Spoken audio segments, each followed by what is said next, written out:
পৃথিবী জুড়ে ঘুরে বেড়াচ্ছে রহস্যময় সব মনস্টার, যাদের অত্যাচারে পৃথিবী প্রায় মানবশূন্য। যদিও এই মনস্টারগুলোর কোনো চোখ নেই, কিন্তু রয়েছে অত্যন্ত শক্তিশালী শ্রবণেন্দ্রিয়। সামান্যতম শব্দ পেলেও সেই শব্দকে ডিটেক্ট করে মুহূর্তের মধ্যেই শিকারের ওপর ঝাঁপিয়ে পড়ে। এভাবেই মানুষের আতঙ্কের চিৎকারকে মৃত্যুতে পরিণত করে শেষ করে ফেলেছে পুরো শহরকে। শুধু বেঁচে গেছে একটা পরিবার।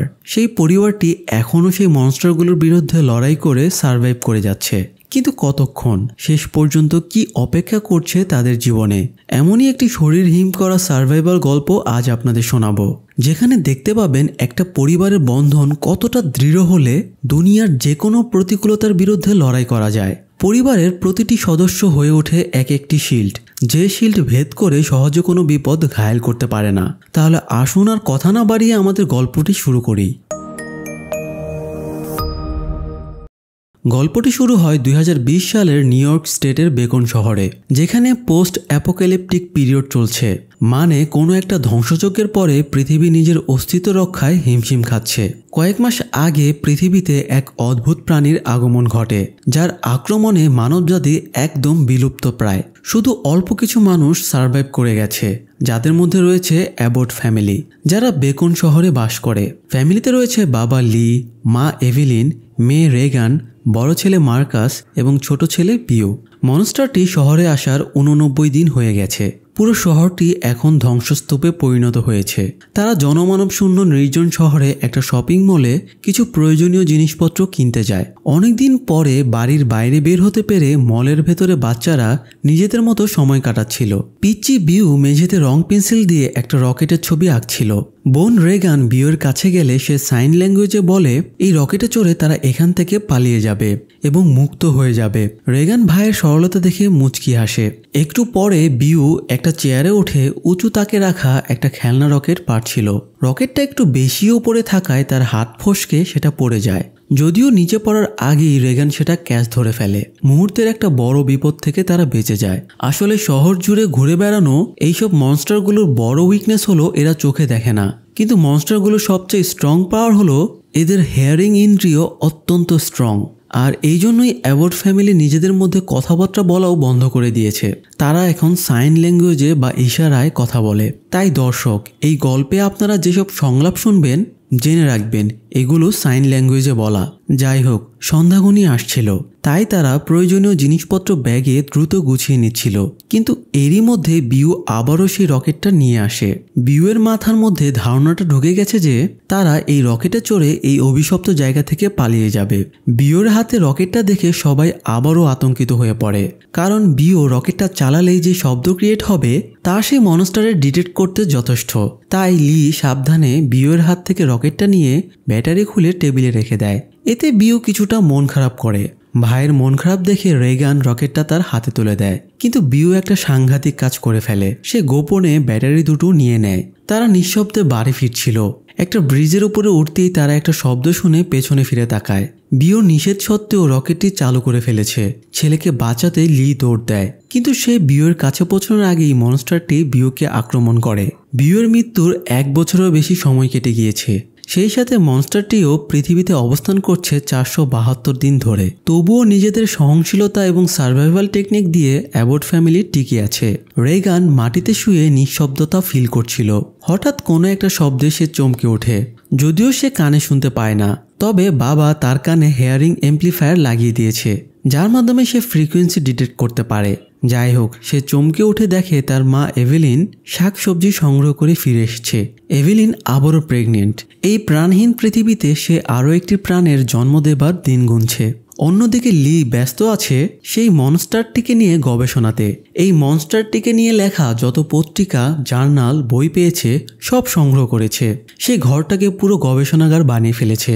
প্রতিনিয়ত খুঁজে চলছে কিভাবে এই মনস্টারগুলোকে প্রতিহত করা যায়। তারা শুধু নিজেদের সার্ভাইভের জন্যই না, বরং তাদের অনাগত সন্তানের জন্য টিকে থাকার ব্যবস্থা করে রাখছিল।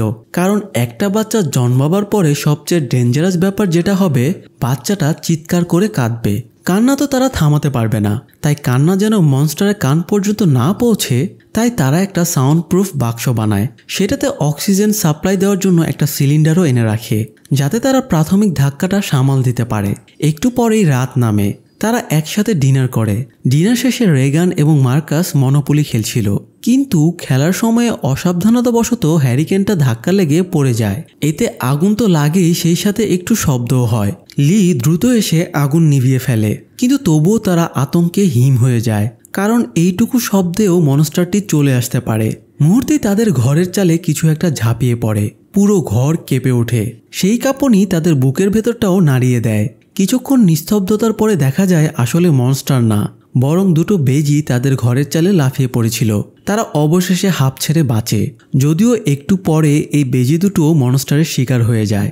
যাই হোক, মাঝরাতে লি রেগানের জন্য নতুন একটা এমপ্লিফায়ার বানাচ্ছিল, কিন্তু রেগান কানে শোনে না। যেহেতু রেগান কানে শোনে না, তাই তাকে নিয়েই তাদের চিন্তাটা বেশি। তখন এভেলিন দোতলা থেকে নেমে আসে। তারপরে তারা কিছুটা রোমান্টিক সময় কাটায়, কারণ ভালোবাসা যে কোনো স্ট্রেস কাটিয়ে দেবার ক্ষমতা রাখে। সকালে লি বাড়ির সামনের রাস্তায় বেশি করে বালু ঢালছিল, যাতে তারা নিঃশব্দে চলাফেরা করতে পারে। অন্যদিকে এভেলিন নিজেই নিজের চেক আপ করছিল, কারণ এই নির্জন শহরে ডাক্তার পাবে কোথায়। এভেলিন নিজের প্রেশার, গর্ভের বাচ্চার পালস সব নোট করে ক্যালেন্ডারে টুকে রাখছিল। তার প্রেগনেন্সির তখন 38 সপ্তাহ চলে। গর্ভের সন্তানের পৃথিবীর আলো দেখার সময় হয়ে গিয়েছে, তাই এত সতর্কতা। বাবা মাকে নিজেদের কাছে ব্যস্ত দেখে রেগান বাড়ির পেছনের দরজা দিয়ে চুপি চুপি বাইরে যাবার চেষ্টা করছিল, কিন্তু ঠিক মুহূর্তে লি তাকে আটকে দেয়। বদ্ধ ঘরে একটা মানুষের কতক্ষণই বা ভালো লাগে, কিন্তু বাইরে স্বাধীনভাবে ঘোরার উপায়ও নেই। তাই মেয়ের সমস্যা বুঝতে পারলেও বিপদের আশঙ্কায় লি তাকে যেতে বাধা দেয়। তারপরে সে গতরাতে বানানো এমপ্লিফায়ারটা রেগানের কানে পরিয়ে দিতে যায়, কিন্তু রেগান বাবাকে বাধা দেয়। সে বাবার এই নতুন নতুন আবিষ্কারে বিরক্ত হয়ে পড়েছে। সে বাবাকে জিজ্ঞেস করে, কোনোটাই তো ঠিকভাবে কাজ করে না, তাহলে চেষ্টা করে লাভ কি?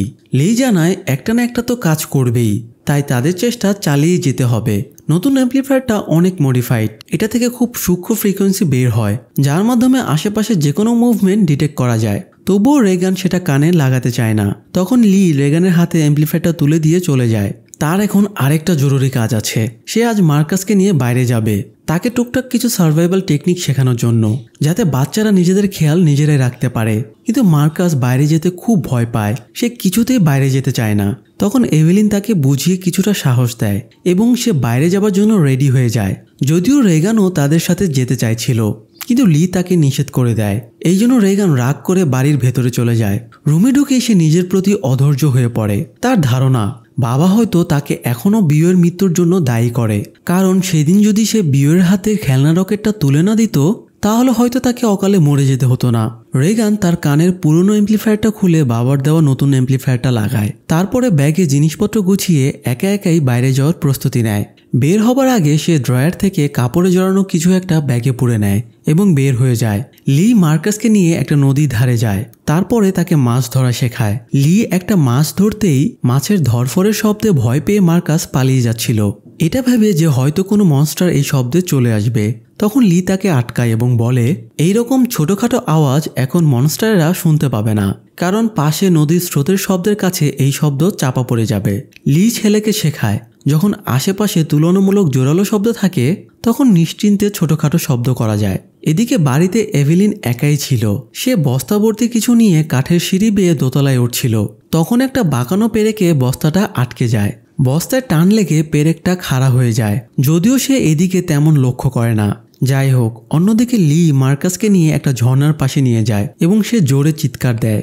মার্কাস এতে বেশ ভয় পেয়ে যায় এবং অবাকও হয়, বাবার মাথাটা খারাপ হয়ে গেল নাকি, নিজের মৃত্যুকে কেউ এইভাবে আহ্বান করে নাকি।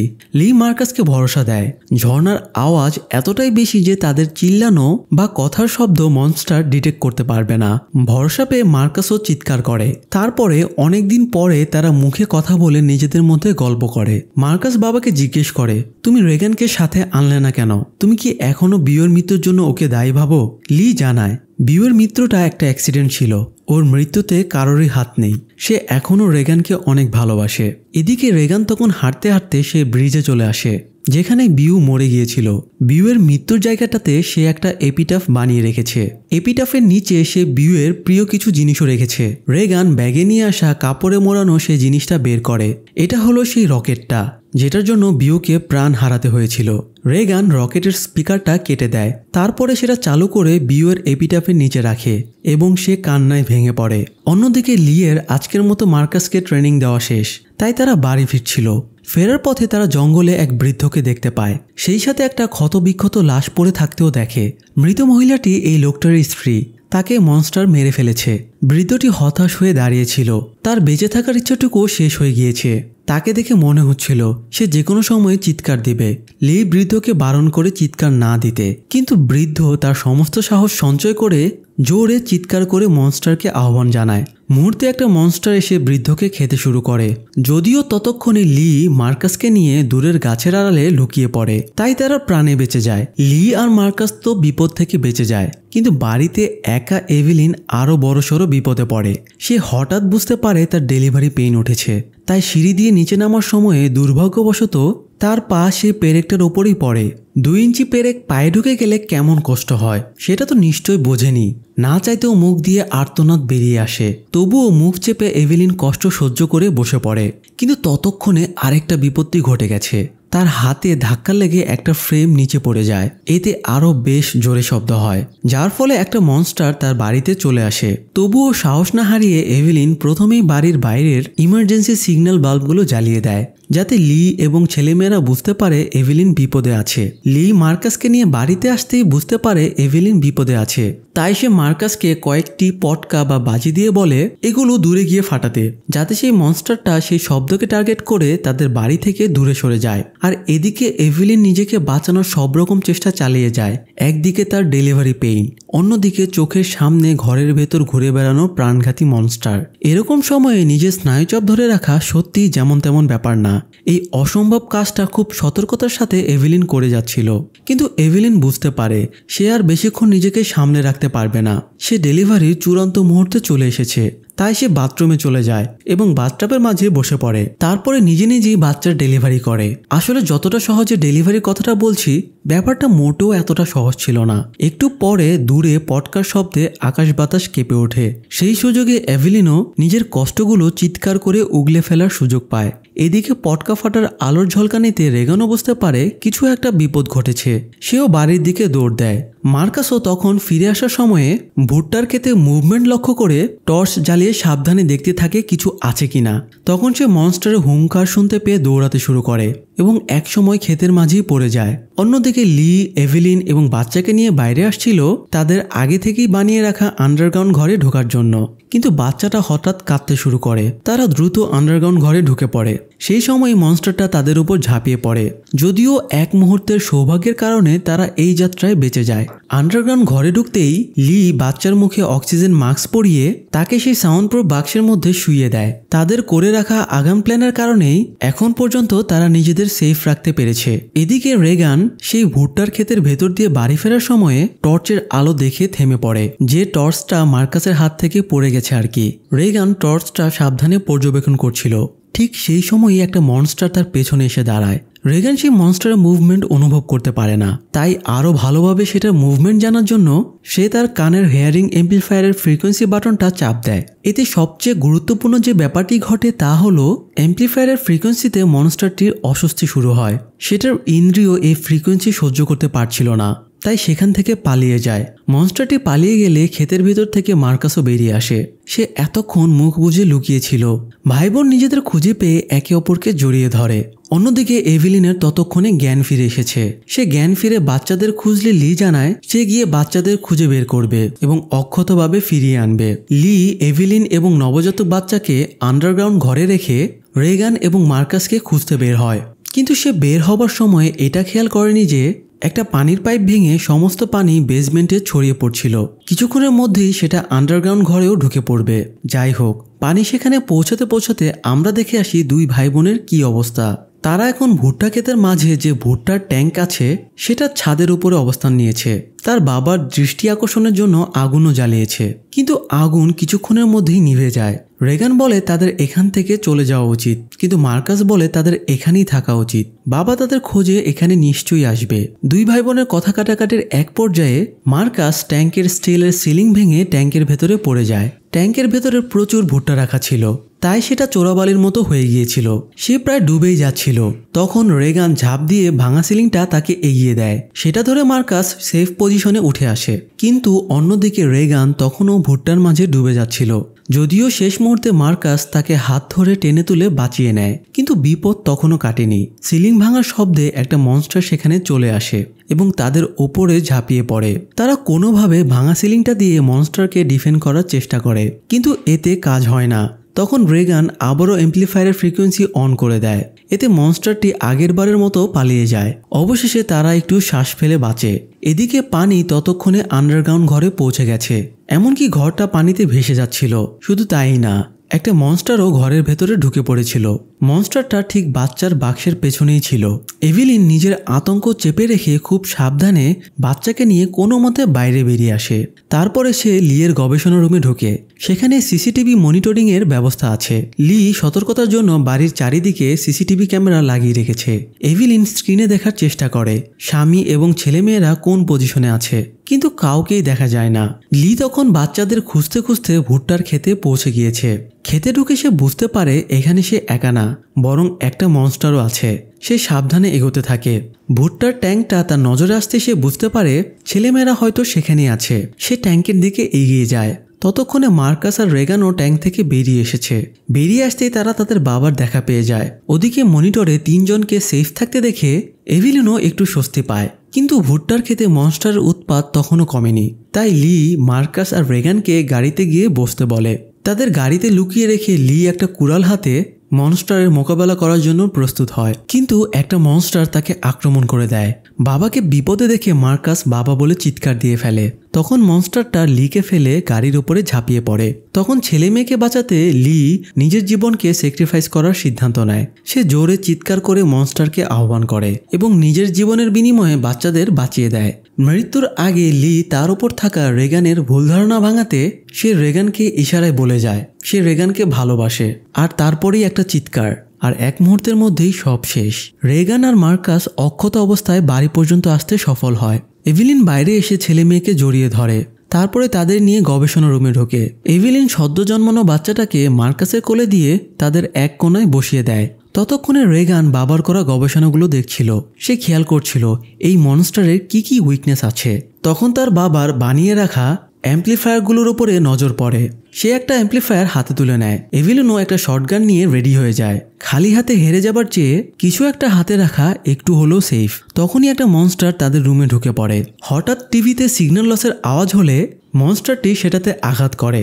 এরপরে আবারও সেটা তাদের দিকে এগিয়ে আসে। রেগান আবারও তার বাবার সার্ভাইভাল নোটের দিকে খেয়াল করে। তারপরে সে নিজের অ্যাম্প্লিফায়ারের ফ্রিকোয়েন্সি অন করে দেয়। এতে স্পষ্ট বোঝা যায় মনস্টারটির অস্বস্তি শুরু হয়েছে। তারা বুঝে যায় হাই ফ্রিকোয়েন্সির যে কোনো শব্দই হলো এই মনস্টারের একমাত্র উইকনেস। তাই রেগান এই রুমে যতগুলো ফ্রিকোয়েন্সি যন্ত্র ছিল সবগুলো অন করে দেয়। এতে মনস্টারের শক্ত কলস সরে গিয়ে মস্তিষ্কটা দেখা যায়, আর সেই সুযোগে এভিলিন এটার মস্তিষ্কে গুলি চালিয়ে দেয়। ফলে মনস্টারটি তখনই মারা যায়।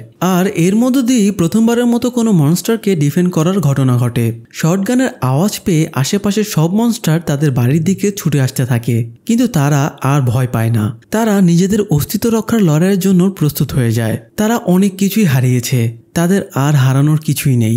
তাই বাঁচা মরার এই লড়াইয়ে তাদের আর ভয় নেই। আর তাদের এই হার না মানার সাহসিকতাকে সেলুট জানিয়ে আমাদের গল্পটিও এখানেই শেষ হয়। দর্শক, আশা করি এই কোয়াইট প্লেস সিনেমার গল্পটি আপনাদের ভালো লেগেছে। খুব শীঘ্রই এই সিনেমার দ্বিতীয় পার্টের গল্প আপনাদের সামনে নিয়ে আসব। এরকম আরও গল্প পেতে আমাদের চ্যানেলটি সাবস্ক্রাইব করে রাখুন। ধন্যবাদ।